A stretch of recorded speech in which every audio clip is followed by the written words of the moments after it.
കരളും വൃക്കയും പകുത്തു നൽകിയ അമ്മയ്ക്ക് സമ്മാനമായി മകന്റെ ഉന്നത വിജയം. തമിഴ്നാട് നീലഗിരി സ്വദേശികളായ രമേശ് വിജില ദമ്പതികളുടെ മകൻ റൂബിനാണ് വെല്ലുവിളികൾ അതിജീവിച്ച് പരീക്ഷയിൽ സ്കൂൾ ടോപ്പറായത്. എറണാകുളം ലിസി ആശുപത്രിയിലായിരുന്നു അവയവ മാറ്റിവെക്കൽ ശസ്ത്രക്രിയ നടന്നത്. തമിഴ്നാട്ടിലെ നീലഗിരി സ്വദേശികളായ രമേശിനും വിജിലയ്ക്കും മകന്റെ അസുഖം തീരാവേദനയായിരുന്നു. ഹൈപ്പറോക്സലൂറിയ എന്ന അപൂർവ ജനിതക രോഗം.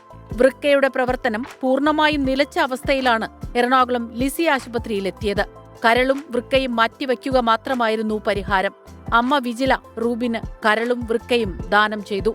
2 വർഷം മുൻപ് 3 മാസത്തെ ഇടവേളകളിൽ കരളും വൃക്കയും മാറ്റിവെച്ചു.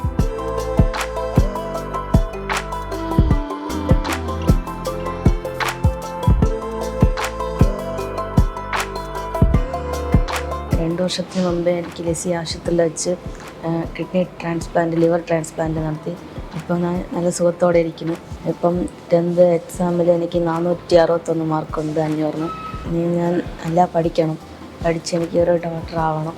93% മാർക്ക് വാങ്ങിയാണ് റൂബിൻ SSLC പാസ്സായത്. ചികിത്സിച്ച ഡോക്ടർമാർക്കൊപ്പം സന്തോഷം പങ്കിടാൻ ലിസി ആശുപത്രിയിലെത്തിയ റൂബിന് ഹൃദ്യമായ സ്വീകരണമൊരുക്കി. പഠിച്ച് ഒരു ഡോക്ടറാകണമെന്ന ആഗ്രഹത്തിന് എല്ലാ പിന്തുണയും ഉണ്ടാകുമെന്ന് ഡോക്ടർമാരുടെ ഉറപ്പ്. News desk 24.